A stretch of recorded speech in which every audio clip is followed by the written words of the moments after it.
Israel के प्रधानमंत्री Benjamin Netanyahu कह रहे हैं कि आईडीएफ ने हिजबुल्लाह प्रमुख हसन नसरल्लाह के उत्तराधिकारी हाशिम सैफुद्दीन और उसके भी उत्तराधिकारी को बेरूत हमले में मार गिराया।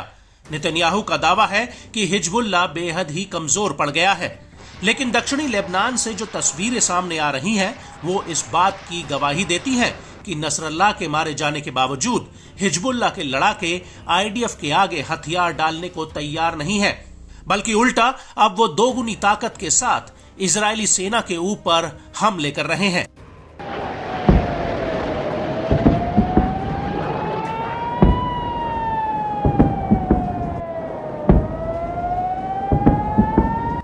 जी हां, हम बात कर रहे हैं हिजबुल्लाह के जवाबी हमलों की, जिनकी वजह से पूरे इजराइल में एक बेचैनी का माहौल बना हुआ है। और इसी कड़ी में अब हिजबुल्लाह ने इजराइल के तटवर्तीय और आसपास के सेटलमेंट्स पर 30 मिनट के भीतर करीब 105 रॉकेट आर्टिलरी गोले दागे हैं।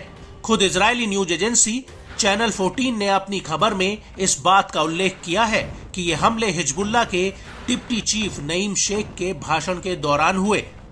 यहां तक कि इजराइल के एयर डिफेंस सिस्टम भी हिजबुल्लाह के रॉकेटों को इंटरसेप्ट करने में कामयाब नहीं हो पाए।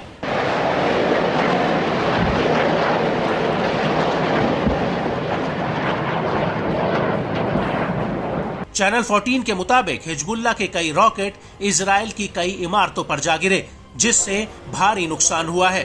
इन हमलों का सबसे ज्यादा असर किरियत मौत्सिकीन और किरियत याम सेटलमेंट में हुआ है। ये सभी इलाके उत्तरी हाइफा शहर के क्रियत क्लस्टर का हिस्सा हैं। और बड़ी बात यह है कि इन हमलों की वजह से कई सेटलर्स को अस्पताल तक भेजना पड़ा। वहीं दूसरी तरफ हिजबुल्लाह का इन हमलों को लेकर कहना है कि उसने हाइफा और क्रियत शहर पर रॉकेटों का पूरा जत्था फायर किया है। वहीं इस हमले को लेकर हाइफा के मेयर योना याहाव का कहना है कि हिजबुल्लाह का एक रॉकेट हाइफा की एक बिल्डिंग पर सीधे जा लगा, लेकिन सबसे बड़ा खतरा उन केमिकल प्लांट से है जिनको लेकर हाइफा के मेयर ने चिंता जाहिर की है। हाइफा के मेयर का कहना है कि इस इलाके में कई केमिकल प्लांट्स हैं जिन पर हमला होने से पूरे इलाके में तबाही आ जाएगी।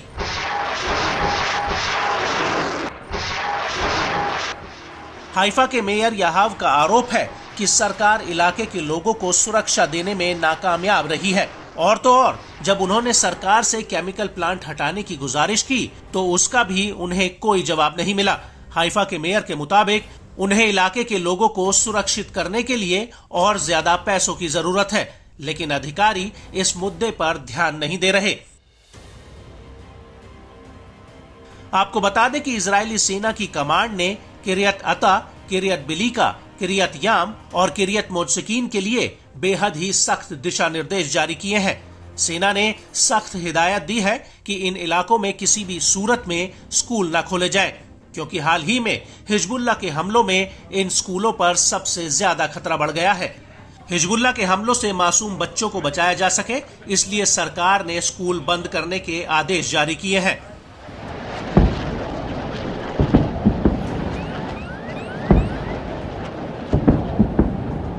लेकिन बड़ा सवाल अब ये उठता है कि आखिर हिजबुल्लाह बार बार हाइफा को ही निशाना क्यों बना रहा है। तो आपको बता दें कि इजराइल के लिए हाइफा बेहद ही अहम है। साल 1948 के युद्ध में हाइफा पूरी जंग की धुरी था और 22 अप्रैल 1948 में अरबों ने हाइफा को इजराइल के आगे सरेंडर कर दिया था। हाइफा इजराइल का प्रमुख बंदरगाह और औद्योगिक शहर है और इसका इजराइल की अर्थव्यवस्था में बेहद अहम योगदान भी है।